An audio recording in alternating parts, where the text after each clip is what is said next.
Now here is a feature by Michael Kahn. The COVID-19 pandemic continues to expose the mental fragility of people throughout the world, since many of them have lost their loved ones to the dreaded virus.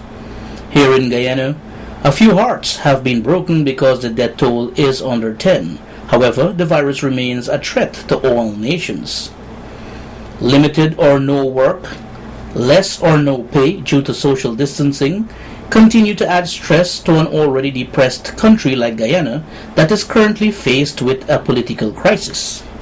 Long before the advent of COVID-19, the nation has paid little emphasis to mental health, even though the health authorities have been sensitizing the general public through the print, electronic, and social media, and even dedicating 1 week annually towards mental health awareness.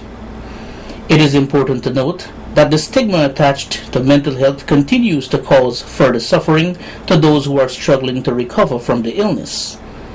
Throughout the world, there are several factors that can have an impact on the state of people's mental health, such as stressful working conditions, financial anxiety, living an unhealthy lifestyle, prolonged exposure to gender and sex-based discrimination, racism, violence, sexual abuse, and a number of other human rights violations.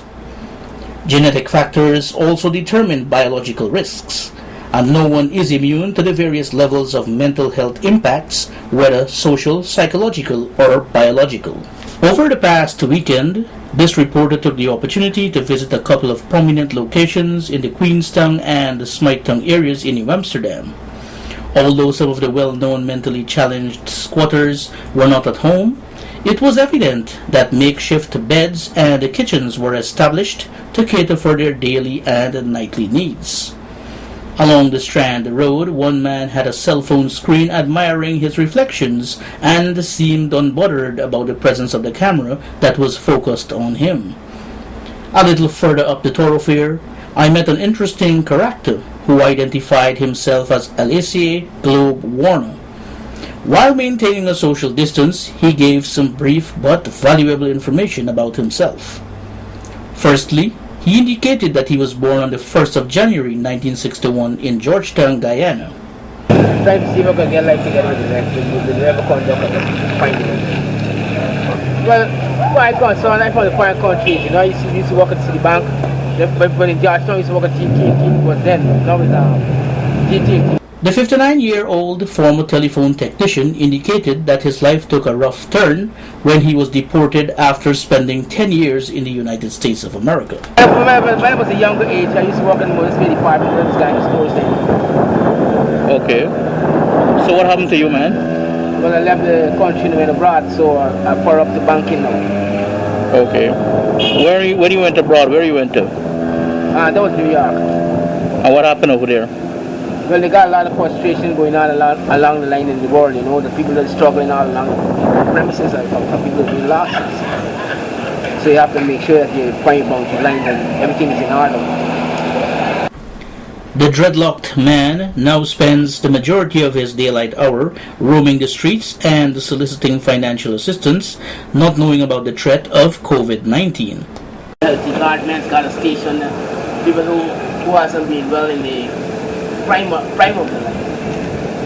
That they take themselves along the line to say that they're human sources. So it has to diagnose itself to hear that you have to be a vaccinated person. There is a need for a major shift in the mindset among Guyanese who continue to hold the misconception that mental health applies only to those who are diagnosed with disorders or disabilities. Mental health is an essential part of our daily lives, and it is clearly stated in the Constitution of the World Health Organization, WHO, that health is a state of complete physical, mental, and social well-being, and not merely the absence of disease or infirmity. This year, the Mental Health Foundation will observe Mental Health Awareness Week from the 18th to the 24th of May. The original theme of this year's event was sleep. However, this was changed by the foundation on April 9th to kindness in response to the coronavirus pandemic. Michael Kahn, Channel 8 News.